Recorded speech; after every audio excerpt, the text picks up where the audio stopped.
రోజుకు ఒక్కసారైనా మనం అమిగ్దాలా, కార్టిసోల్ అండ్ ఎడ్రినల్ గురించి ప్రతిరోజు చెప్పుకుంటాం. మీరు ప్రతిరోజు వినాల్సిందే. ప్రతిరోజు మనం మన పేర్లు మనం ఎంత పిలుచుకుంటున్నామో వీటిని కూడా మనం అంత గుర్తుపెట్టుకోవాలి. ఎందుకంటే అప్పుడే మనం జాగ్రత్త తీసుకుంటాం. అరే, ఎవరైనా తిట్టే ముందు, ఎవడైనా మనల్ని తిట్టే ముందు మనం ఫీల్ అవ్వాలన్నా సరే ఇది మనం గుర్తుపెట్టుకోవాలి. అప్పుడే మనం కంట్రోల్లో ఉండగలుగుతాం. సో ఓవరాల్గా ఏం చేసాం, మనం పుట్టకన ముందు నుంచే మన లైఫ్కి మొత్తం ప్రోగ్రామింగ్ అంతా జరిగిపోయింది. ఏ విధంగా జరిగిపోద్ది అంటే, సో మన అమ్మ తరపున, నాన్న తరపున 7 జనరేషన్స్, 8 జనరేషన్స్, 8th జనరేషన్ కూడా ఇంపాక్ట్ ఉండిద్ది. ఈ 8th జనరేషన్ నుంచి మనకి జీన్స్ వస్తూ ఉంటాయి. అందులో దగ్గరగా 30 పైన వంశాలు ఉంటాయి. ఈ వంశాల్లో ఉన్న జనరేషన్స్ అన్ని జీన్స్ మనలోకి రావటం వలన సో మనలో అవన్నీ ఉండిపోతాయి. వాటిని సంచిత కర్మలు అంటారు. అలాంటి తల్లి గర్భంలో నుంచి మనం బయటకు వచ్చిన తర్వాత 7 సంవత్సరాల వరకు మన జీవితంలో జరిగే ప్రతి సంఘటన, సో అప్పుడేమవుతుందంటే మన కాన్షియస్ మైండ్, ఎలక్ట్రికల్ మైండ్ యాక్టివ్గా ఉండవు కాబట్టి ఓన్లీ సబ్ కాన్షియస్ మైండే యాక్టివ్గా ఉంటుంది. కాబట్టి మన జీవితంలో జరిగే ప్రతి సంఘటన, ప్రతి మాట మన మీద ప్రభావం చూపించి అవి మన సబ్ కాన్షియస్ మైండ్లో చాలా స్ట్రాంగ్గా స్టోర్ అయిపోతాయి. వీటిని ప్రారబ్ధ కర్మలు అంటారు, ఎక్వైర్డ్ టెండెన్సీస్ అంటారు. సో ఆ హెరిడిటరీ టెండెన్సీస్, ఈ acquired tendencies is equal to our attitude. అంటే మన సంచిత్ కర్మలు ప్లస్ మన ప్రారబ్ధ కర్మలు, ఈ రెండు కలిపితే మన సంస్కారాలు అంటాం అనమాట. అంటే ఈ సంస్కారాలు కానీ ఈ యాటిట్యూడ్ నువ్వు ఏ పేరు పెట్టుకున్నా కూడా ఏం జరిగిందంటే 7 సంవత్సరాల వరకు మన చిన్నపిల్లలమే, మనకేం తెలియదు, ఏం చెప్పినా వింటానే ఉంటాం. వాళ్ళు మంచి చెప్తే మంచి వచ్చేది, చెడు చెప్తే చెడు వచ్చేది. అంటే మన జీవితం 100 సంవత్సరాలు బతకాల్సిన మన జీవితం 93 సంవత్సరాలు ఎలా బతకాలో మొదటి 7 సంవత్సరాలు డిసైడ్ చేస్తుంది అనమాట.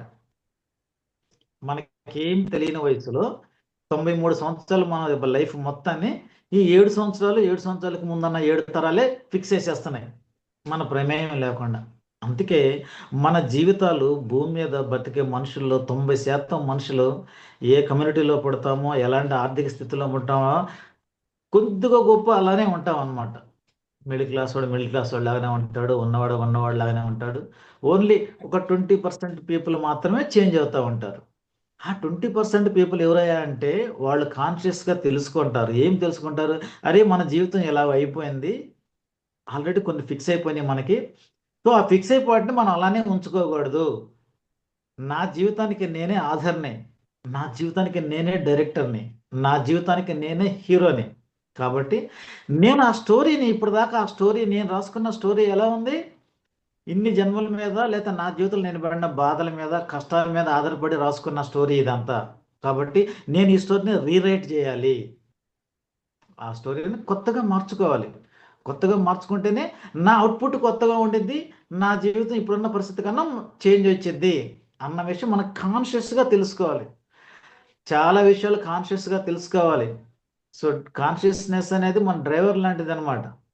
కాన్షియస్ మైండ్ అనేది డ్రైవర్ లాంటిది. సో ముందు నువ్వు ఏం చేయాలో చెబితే వెనక ఉన్న ఇంజన్ మొత్తం మీకు ఏం కావాలో అవన్నీ చేసి పెడతా ఉంటుంది సబ్ కాన్షియస్ మైండ్ అనేది. కాబట్టి ప్రతిదీ మనం కాన్షియస్గా గుర్తుపెట్టుకోవాలి.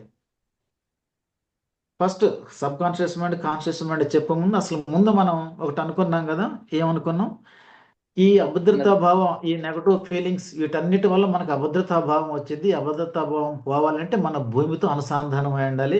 భూమితో అనుసంధానమై ఉండాలంటే మనం సొమాటిక్ గ్రౌండ్ టెక్నిక్ అనేది ఎప్పుడు నేర్చుకోవాలి, గుర్తుపెట్టుకోవాలి. సరే ముందు థియరీ చెప్పుకొని కొంతసేపు తర్వాత మనం అది ప్రాక్టీస్ చేద్దాం, ఓపెనింగ్ కాకుండా. సో దానికి ముందు conscious mind, sub conscious mind మన అందరికి చాలా క్లారిటీ ఉంది. నేను దాని గురించి ఎక్కువ డీప్గా చెప్పను ఇప్పుడు.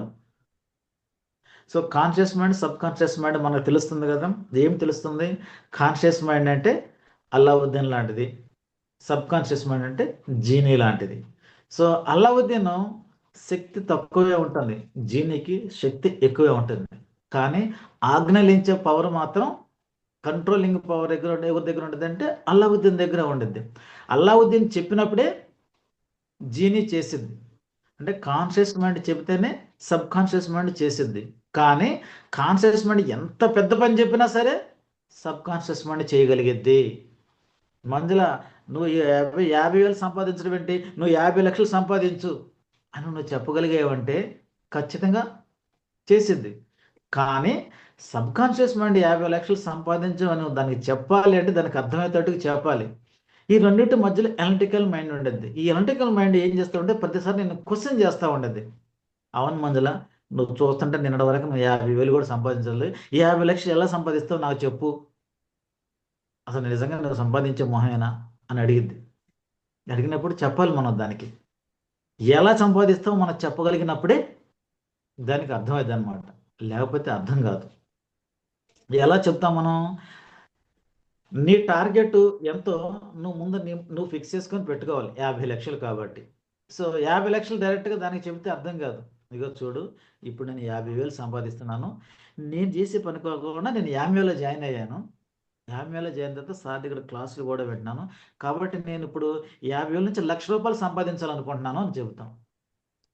50,000 సంపాదించేవాడు ₹1,00,000 సంపాదించే 2 పనులు చేస్తున్నామంటే ఓకే, నమ్మొచ్చు కదా.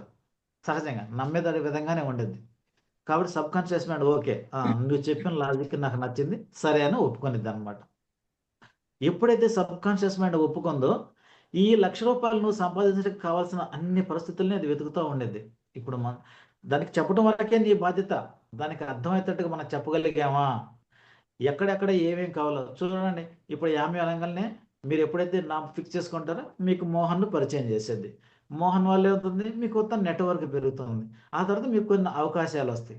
అంటే మీరు ఊహించం మనం ఏమనుకుంటాం, ఇది ఎలా జరిగిద్ది అనేది వదిలేసేయాలి. ఎప్పుడు నువ్వు కాన్ఫిడెంట్గా ఉండాలి, నమ్మకంగా ఉండాలి. ఎప్పుడైతే నువ్వు నమ్మకంగా ఉంటావో అప్పుడే నీ ర్యాస్ అనేది యాక్టివేట్ అయ్యిద్ది అనమాట. అదేం చేసిద్ది, దానికి కావాల్సిన పరిస్థితులు మొత్తం ఎక్కడెక్కడ ఉన్నా సరే వెతికేది. అది అవడానికి అది ఒక్కసారి నువ్వు ₹1,00,000 సంపాదించిన తర్వాత దానికి అప్పుడు చెప్పాలి, ఇగో ఇప్పుడు ₹1,00,000 సంపాదించినారు కదా, నేను తరపు నాకు 2 లక్షలు కావాలి అని చెప్తాం దాన్ని. అది కూడా అనుకునేది, ₹1,00,000 నుంచి 2 లక్షలు అంటే ఓకే, పర్లేదులే, పెద్ద తేడా లేదు కదా, 1,00,000 2 లక్షలు ఓకే అనుకునేది అనమాట. ఆ తర్వాత మళ్ళీ సేమ్ ప్రాసెస్ జరుగుతూ ఉండిద్ది అనమాట. ఇలా అంతకే మనం పెద్ద టార్గెట్లు పెట్టుకున్నప్పుడు ఆ టార్గెట్లని ముక్కలు ముక్కలుగా చేసుకుంటూ రావాలి, స్టెప్ బై స్టెప్. ఇంత డెప్పు మన డాబా ఎక్కాలంటే ఏం చేద్దాం, ఒక మెట్టు మెట్లుగా ఎందుకు కడతాం, స్లాండ్గా కడితే ఎక్కలేం కదా. అందుకని ఒక మెట్టు ఎక్కుతాం, రెండో మెట్టు ఎక్కుతాం, మూడో మెట్టు ఎక్కుతాం, నాలుగో మెట్టు ఎక్కుతాం, చివరి వరకు అలా వెళ్తాం అనమాట. సో కాన్షియస్ మైండ్ నుంచి కూడా సబ్ కాన్షియస్ మైండ్ చెప్పే ప్రతి ఇన్ఫర్మేషన్ మనం ఈ విధంగా చెప్పాలి.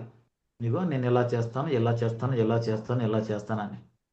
ఇలా మనం ఎన్ని రోజులు చెప్పుకున్నా సరే ఇది తరగదు. ఇది చాలా ఇంపార్టెంట్. అందుకే మనం టార్గెట్ ఎంత పెట్టుకున్నా సరే మనం పెట్టుకున్న టార్గెట్ దీనికి అర్థమయ్యే విధంగా మనం చెప్పగలగాలి.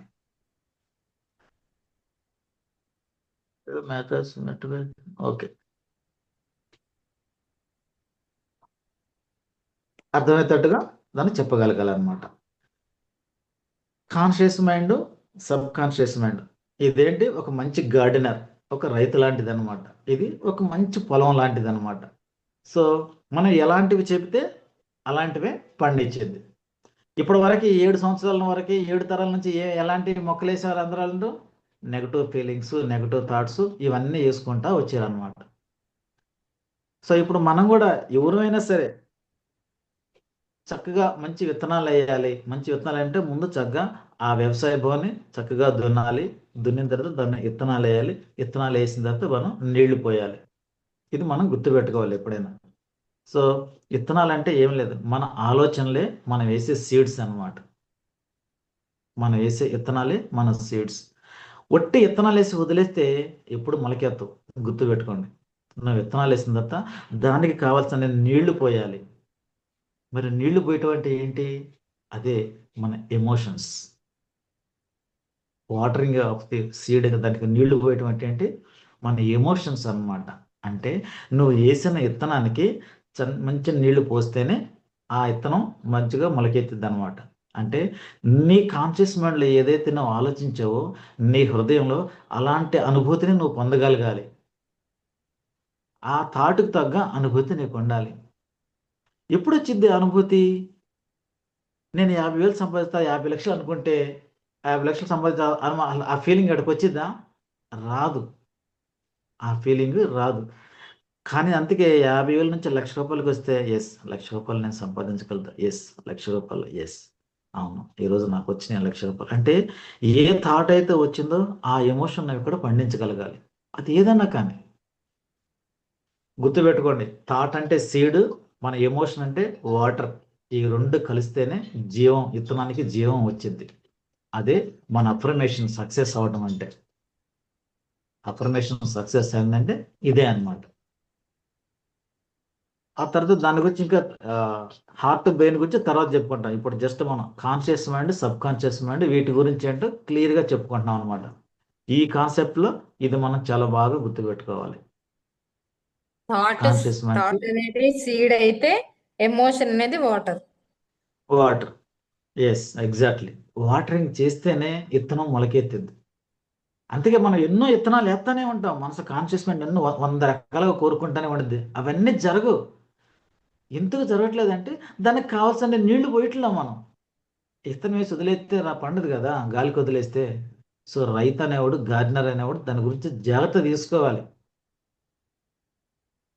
నీళ్లు పోయాలి, దాని చుట్టూ కలుపు మొక్కలు రాకుండా చూసుకోవాలి, వస్తే అవన్నీ తీసేయాలి. ఇలాంటి చిన్న చిన్న జాగ్రత్తలు చేయాలి. అంటే మనం పాజిటివ్ థాట్ చేసాము, దానికి ఎమోషనల్గా ఫీల్ అయ్యాము. కొంతకాలం అయిన తర్వాత అపనమ్మకం రాకూడదు. ఏం జరిగితే ఇది, ఎన్ని రోజులు వెయిట్ చేసాను కదా, వదిలేసాం అనుకోండి, అది కూడా అంతటితోటి పోయింది. ఆ ఇత్తనాన్ని పీకి మళ్ళీ చూడకూడదు మనం, మొలకెత్తిందా లేదా అని.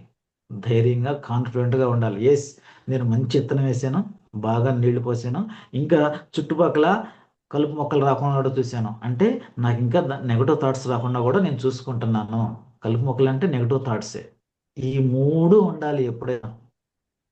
ఈ మూడు ఖచ్చితంగా సమకూరినప్పుడే మన జీవితంలో మనం ఏ అఫర్మేషన్స్ అయితే చేస్తామో అవి సక్సెస్ఫుల్గా జరుగుతాయి అన్నమాట. ఉదయం మనం చెప్పుకున్నాం ఏంటి, ఈ క్లీనింగ్ చేసే ప్రాసెస్. మనం ఎంతైతే క్లీన్ చేసుకుంటామో మన అఫర్మేషన్స్ అంత పర్ఫెక్ట్గా జరుగుతాయి. ఇది ఇప్పుడు గుర్తుపెట్టుకోవాలి. మన ఋషులు మునులు వాళ్ళు అద్భుతంగా శపించినా మనకు జరిగిద్ది, ఒక మంచి ఆశీర్వాదించినా కూడా జరిగిద్ది. అంత శక్తి ఎందుకు వస్తుందంటే వాళ్ళు ప్రతిరోజు వాళ్ళ నెగటివ్ థాట్స్ని క్లీన్ చేసుకుంటూ ఉంటారు. వాళ్ళు ప్రతిరోజు నెగటివ్ థాట్స్ని క్లీన్ చేసుకుంటూ ఉంటారు. అంటే వాళ్ళు ఎప్పుడు పాజిటివ్ థాట్సేలోనే ఉంటారు. పాజిటివ్ థాట్స్ ఉన్నప్పుడు ఏం జరుగుతుంది, సైకలాజికల్గా ఏం జరుగుతుంది అక్కడ, నీ conscious mind, sub conscious mind బాగా యాక్టివ్గా ఉండి అలైన్మెంట్లో ఉండి, ఈ రెండు ఒకసారి అలైన్మెంట్లో ఉంటున్నాయంటే నీ సబ్ కాన్షియస్ మైండ్ అలా సూపర్ కాన్షియస్ మైండ్ తోటి అటాచ్మెంట్ అయి ఉంటుంది అనమాట. ఆ సూపర్ కాన్షియస్ మైండ్ అటాచ్మెంట్ అప్పుడు super conscious mind divine energy నీలోకి ఎప్పుడు రిసీవింగ్ స్టేట్లో ఉంటావు అనమాట. నువ్వు ఎప్పుడైనా సరే రిసీవింగ్ స్టేట్లో ఉంటావు. అప్పుడు నీ అఫర్మేషన్స్కి అసలు నీ కలుపు మొక్కలు ఏం లేవు కదా, పర్ఫెక్ట్గా ఉన్నాయి కదా. ఒకసారి కలుపు మొక్కలు లేకుండా నువ్వు మంచి విత్తనాలు వేసి చక్కగా నీరు పోసి ఒక ఫెర్టైలర్ వేసావంటే ఈజీగా జరిగిపోయింది అనమాట. అందుకే మనం అనుకున్న అఫర్మేషన్స్కి సంవత్సరాలు సంవత్సరాలు పట్టింది. ఋషులు అంత తపస్సు చేసి వాళ్ళంత శక్తిని పొందుతారు కాబట్టి వాళ్ళకి అన్ని క్లీన్గా ఉంటాయి. కాబట్టి వాళ్ళ బ్రెయిన్, వాళ్ళ సబ్ కాన్షియస్ మైండ్ ఎప్పుడు క్లీన్గా ఉంటుంది. ఎప్పుడు క్లీన్గా ఉంటుందో సూపర్ కాన్షియస్ మైండ్ టచ్లో ఉంటావు. అప్పుడు నీ మాటే మంత్రంగా అయిపోద్ది అనమాట. అందుకే ఋషులు మనం చదువుకునే ప్రతి మంత్రం కూడా శ్లోకాలు ఎక్కడి నుంచి వచ్చినాయంటే వాళ్ళ ఇంట్యూషన్ ద్వారా వచ్చినాయి అనమాట. ఆ ఇంట్యూషన్ ఎప్పుడు వచ్చింది, ఎప్పుడైతే వీళ్ళన్నీ క్లీన్ చేసుకొని సూపర్ కాన్షియస్ మైండ్ తోటి వాళ్ళు వెళ్ళారో ఆ సూపర్ కాన్షియస్ మైండ్ డివైన్ తోటి ఆటోమేటిక్ ఈజీగా కనెక్ట్ అయిపోద్ది అనమాట. వాళ్ళ మనసులోకి వచ్చిన ఇంట్యూషనే మనం అనుకుంటున్న ఈ ముక్కోటి దేవతలు అన్న కదా, యాక్చువల్గా అవి 3 కోట్ల మంత్రాలు అనమాట. ఒక్కొక్క దేవత ఒక్కొక్క మంత్రంతో సమానం. మనం చదువుకునే ప్రతి మంత్రాలు, శ్లోకాలన్నీ అలా వచ్చినవే. ఇంట్యూషన్, మనం ఎంత ప్యూర్గా ఉంటామో అంత గొప్ప ఇంట్యూషన్ వస్తూ ఉండద్ది. ఇప్పుడు కూడా మనకి అప్పుడప్పుడు ఇంట్యూషన్ చెబుతూనే ఉంటాయి. కాకపోతే మన ప్రాబ్లం ఏంటంటే మనం రిసీవ్ చేసుకునే స్టేజ్లో ఉండం అనమాట. మనం రిసీవ్ చేసుకునే స్టేజ్లో ఉండం. దానికోసమే మనం ధ్యానం చేయాలి. ధ్యానం అంటే ఏంటి, భగవంతుడు మనలో ప్రవేశించే ద్వారం. ఇది గుర్తుపెట్టుకోవాలి.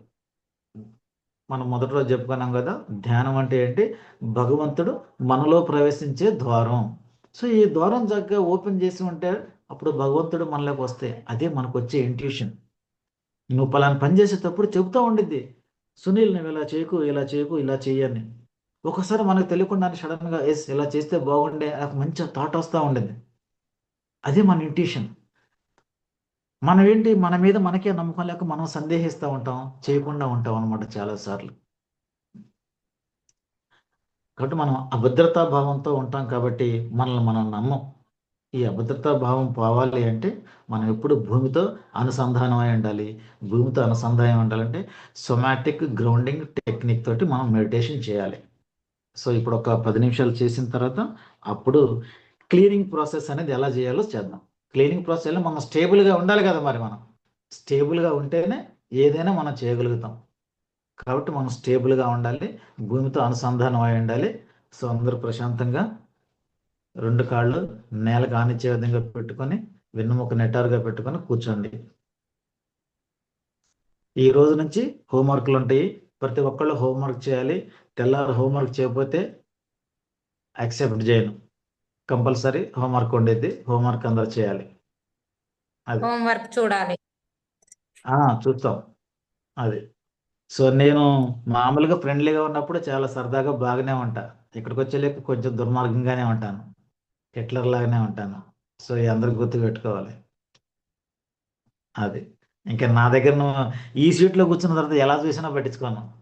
అందుకే చూడను, నేను మాట్లాడుతూ ఉంటాను అంతే, ఎక్కువ పట్టించుకోను. సో మోహన్ మ్యూట్ బీ లో పెట్టిండు సీరియస్, నన్ను. Be serious, be conscious. కూర్చోండి, ప్రశాంతంగా కూర్చోండి. ఇట్లా కింద కూర్చోవాలా? చెప్పండి. ఇలా కుర్చీలో వెనక? సార్ కింద కుర్చీలో కూర్చోవాలా? కూర్చొని కాళ్ళు ఇలా తాకాలి. చూడండి, నేను కుర్చీలో కూర్చున్నా, నేను కూడా కాళ్ళు సౌండ్ వినపడుతుందా? ఇలా మనం కాళ్ళు తాకాలి. సార్ 2 కరెక్ట్ కాళ్ళు ఇప్పుడు నేలకు 10 మినిట్స్ తాకేటట్టు ఉంది. ఇవ్వండి. ఆ లింక్ తీసుకుందామా? ఈ లింక్ లోనే కంటిన్యూ అవుదామా? అప్పుడే అరగంట అయిపోయిందా? అయిపోయింది. అయింది సార్. పర్లేదు. 9 అవునా? మినిట్స్ ఉంది, ఇంకా 9 మినిట్స్ 40 సెకండ్స్. మీరు జాయిన్ అయిందే లేటు. ఎవరు, నేనా? మీరు మీరు అందరూ ఇది రికార్డ్ అవుతా ఉంది. మనం ఏమన్నా మాట్లాడితే అవి మళ్ళా రికార్డింగ్ లో మనం వినాలి. అవును, మళ్ళీ తీసేయాలి. వద్దా, మధ్యలో అందుకే మాట్లాడదు. రికార్డింగ్ ఆఫ్ చేసిన తర్వాత అప్పుడు మాట్లాడుకున్నాను. మరి మనకు ఇంతకు ముందంతా కూడా అంటే పూజ చేసిన ధ్యానం చేసిన ఒక నేల మీద డైరెక్ట్ కూర్చోవద్దు, ఒకటి ఏమన్నా వేసుకుని కూర్చోవాలి అనని చెప్పి ఏ ఆర్గనైజేషన్ లో ఉన్నా కూడా మెడిటేషన్ అప్పుడు అది చెప్తూ ఉంటారండి. అది మీ ఎనర్జీని కట్ చేస్తుంది అని చెప్తూ ఉంటారు. అందుకని నాకు మొన్న కూడా డౌట్ వచ్చింది మిమ్మల్ని అడగాలని. నేను ఏదో ఒకటి వేసుకొని కూర్చోవటం అంటే, అది ఏదో ఒకటి వేసుకోవటం అంటే ఏంటంటే వాస్తవానికి నేలకు మనం టచ్ అయి ఉండాలి. ఋషులు కూడా పులి చర్మం మీదే కూర్చుంటారు, మరి డైరెక్ట్ గా నేల మీద ఏం కూర్చోరు. కూర్చున్నా కూడా మీకు ఏమీ కాదు, ఎప్పుడు గుర్తుపెట్టుకోండి. కూర్చున్నా కూడా ఏమీ కాదు. భూదేవి మీకు ఎంత శక్తిని ఇవ్వాలో అంత శక్తిని మాత్రమే ఇచ్చింది, రిమైనింగ్ అంతా తనే తీసేసుకునేది మీరు డైరెక్ట్ గా కూర్చున్నా కూడా. చూడండి, ఈ ఆలోచనలన్నీ మనకే వస్తూ ఉంటాయి. మొన్నే చెప్పాను కదా, ఏ దేవుళ్ళైనా ఏ గ్రహాలైనా వాళ్ళు ఎవరు మనలాగా సాడిస్టిక్ గా ఆలోచించరు ఎప్పుడు. భూమితో ఉన్నప్పుడు మనం ఏం జరుగుతుందంటే, మీరు బేర్ ఫుట్ తో నచ్చినప్పుడు ఎందుకు మీ ఆరా పెరిగిద్ది అంటే, బ్యాలెన్స్ చేస్తుంది యాక్చువల్గా. అక్కడ మనకి ఆల్రెడీ కొంత పాజిటివ్ ఎనర్జీ ఉండిద్ది, నెగటివ్ ఎనర్జీ కూడా ఉండిద్ది. నెగటివ్ ఎనర్జీని తను తీసేసుకుంటా ఉండేది ఎప్పుడు. మీకు ఎక్సెస్ అయిన ఎనర్జీని తను తీసేసుకునేది, అంతేగాని మీ ఎనర్జీని తీసుకోదు. ఎప్పుడు గుర్తుపెట్టుకోండి. భూదేవి ఏం చేసిందంటే మీ ఎనర్జీని తీసుకోదు, మీకు మిగిలిన సరిపోకుండా ఎక్సెస్ ఎనర్జీ వస్తే దాన్ని తీసుకునేది. తీసుకుంటుంది. ఓకే. అది ఎప్పుడు మనం గుర్తుపెట్టుకోవాల్సిన విషయం అదే. అందుకే మొన్న అనుకున్నాం కదా, మనం కొన్ని స్పిరిచువాలిటీ అంటే మనం ఎక్కడ ఏం మాట్లాడుకుంటున్నాం, స్పిరిచువాలిటీ సైన్స్ ఎక్కడైతే కామన్ గా ఉంటాయో అవే నేర్చుకుందాం మనం. మిగిలినవన్నీ మన బిలీఫ్స్ అనమాట. మిగిలినవన్నీ మన బిలీఫ్స్. ప్రకృతి ఎప్పుడైనా చూడండి అమ్మ ఒకటే, మీరు అసలు ఏం చేయొద్దు, ఏమి చెప్పకుండా ఒక చెట్టు దగ్గరికి వెళ్ళి రోజు హగ్ చేసుకుంటా ఉండండి. మీకు జ్వరం వచ్చినప్పుడు ఇలానే కంటిన్యూస్గా ఆ ఫ్రీక్వెన్సీ మీ చెట్టుకి మీకు మ్యాచ్ అయిన తర్వాత ఏం జరుగుతుంది తెలుసా? మీకు ఫీవర్ వచ్చిన తర్వాత ఆ ఫీవర్ కూడా తను తీసేసుకునేది. ఇది ప్రాక్టికల్గా చూసాను, నేను కూడా చాలా సార్లు చేశాను అనమాట. ఓకే. ఫీవర్ కూడా తగ్గిపోతుంది. అంటే ఆ ఫీవర్ మీలో ఉన్న నెగటివ్ ఎనర్జీని తీసేసిద్ది. ఆల్రెడీ ఎందుకు అక్కడ ఎక్సెస్ నెగటివ్ ఎనర్జీ అనేది తనకు తెలుస్తూ ఉంటుంది, మన బాడీకి తెలుస్తూ ఉంటుంది ఎక్సెస్ ఉందని. ఏం అనుకో, మనలో ఉన్న బాధలు భయాలు ఏంటంటే అన్నిసార్లు తెలియదు. అప్పుడు మనకు చెప్తారు, తల్లి I'm releasing all my negative energies అని చెప్పుకుంటా ఉంటాం అప్పుడు. కానీ ఫీవర్ ఉమ్, లాంటివి వచ్చినప్పుడు ఆటోమేటిక్ గా మీరు హగ్ చేసుకుంటే ఆటోమేటిక్ గా తీసేసుకునేది. ఉమ్, ఉమ్. ఓకే.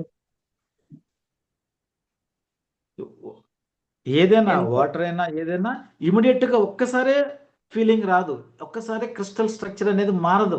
ఎప్పుడు గుర్తుపెట్టుకోండి, ఇది ఒకే రోజు ఉమ్, మారదు. ఎప్పుడు ఎక్స్పెరిమెంట్ అదే. అనేది ఒకే రోజు మారదు. మనం ఆ, కూడా ఇంకొకటి మీద ఎప్పుడు కోపం వచ్చింది భర్త మీద, ఒకసారి తిట్టినంత కోపం రాదు. రోజు ఇదే పని కట్టుకొని తిడుతున్నాడు అనుకో, అప్పుడు కోపం వచ్చింది.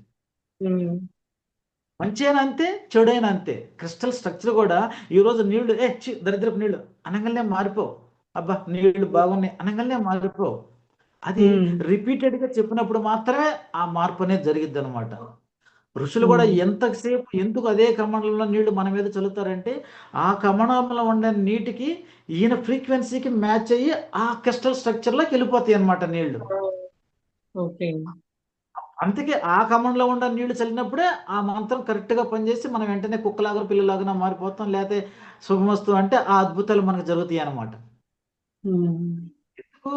ఆ ఫ్రీక్వెన్సీ ఆ వాటర్ తో మ్యాచ్ అయిపోయింది. అన్ని సంవత్సరాలు ఆయనతో నీళ్లు ఉన్నాయి కాబట్టి మారిపోయినాయి. అలా అర్థమైంది. అన్నమాట. ఇప్పుడు ఉమ్. సేమ్ పడుకునే దానికి కూడా అదే కింద పడుకోకూడదు అనే దానికి కూడా సేమ్ ఇంతే కదా సార్? ఆ కింద పడుకో అసలు. ప్రశాంతంగా డాక్టర్లు కూడా కింద పడుకోమని చెబుతున్నారు. భూదేవి ఎప్పుడు కింద పడుకుంటారా బాబు అని చెప్పింది. కాకపోతే అంటే ఏంటంటే చాపేసి నేలపైన పడుకోండి, లేదా ఆ, ఒక చద్దరేసి పడుకోండి అని చెప్పింది. అది కాకపోతే కింద పడుకునేటప్పుడు చూసుకోవాలి. నేల ఎలా, పెద్దోళ్ళు ఎందుకు కింద పడుకోదు అంటే, రైతులు పల్లెటూరులో ఉన్నప్పుడు పురుగు పుట్ట వస్తాయని భయంతో అరే కింద పడుకోమంటారా, మంచం మీద పడుకుంటారా అని చెప్తారు. అట్లా చెప్తే మనం సరిగా వినమని, అరే దేవుడి మీద భయంతో అలా చెప్తా ఉంటారు చాలా విషయాలు. ఓకే. ప్రకృతిలో మీరు ఎప్పుడైనా సరే చెప్పులు లేకుండా భూమితోటి ఎంత బాగా ఉంటే అంత మంచిది. మీ ఎనర్జీ ఎక్కడికి పోదు. మీకు ఎక్సెస్ ఎనర్జీ ఉంటే తల్లికి తీసుకోవటం కూడా తెలుసు. చూడు, 2 సంవత్సరాల బాబుకి 2 సంవత్సరాల పాపకు జ్వరం వచ్చినప్పుడు ఆ తల్లి హగ్ చేసుకుంటే ఆ జ్వరం తల్లికి వెళ్ళిపోయింది కొంతసేపటికి. ఎందుకు? అది లా, న్యాచర్ ఆఫ్ లా అన్నమాట అది. అలానే భూదేవి కూడా, నిన్న మనం శ్లోకం చెప్పుకున్నాం కదా, మాత్రేషు భూమిహ పుత్రేషు పృథ్విహ అంటారు కదా. సో ఈ తల్లి భూమి మనకు తల్లి అయితే మనందరం తన బిడ్డలు లాంటి వాళ్ళం. కాబట్టి భూమి ఎనర్జీ వల్ల మీకు ఎప్పుడు ఏమి నష్టం జరగదు. ఎప్పటికీ గుర్తుపెట్టుకోండి. డైరెక్ట్గా మీరు తాకినా కూడా ఏం కాదు. కాకపోతే ఏంటంటే భూమి అన్న తర్వాత అక్కడ మలినాలు ఉంటాయి, మురికి ఉండిద్ది, చెత్త ఉండిద్ది. అవన్నీ చూసి మనం చూసుకున్నాం కాబట్టి దాని మీద ఒక చెద్దరేసి ఒక చాపేసి లేదా అనేసి కూర్చోండి, పడుకోండి అని చెబుతాం.